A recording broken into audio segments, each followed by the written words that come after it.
explanation. Here we are including 3 libraries.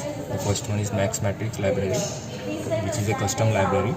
The second one is soft serial library, which is used for the Bluetooth, and the third one is AVI. Here we are assigning various characters, symbols, numbers. This all is stored in the flash memory.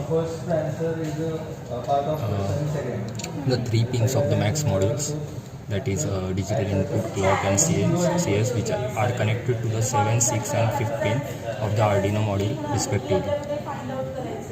The software serial Bluetooth serially transmit the data, and the RX and TX pin is connected to the 8th and 9th pin of the Arduino.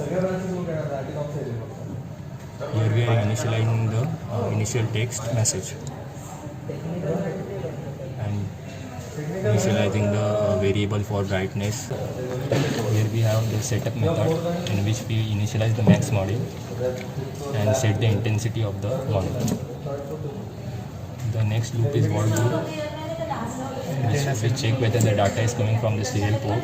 Start reading the serial port data, the first byte from the incoming data. Here we have various loops for controlling the Bluetooth and intensity. We have made a custom function which prints the string on the character with the shift.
Invincible.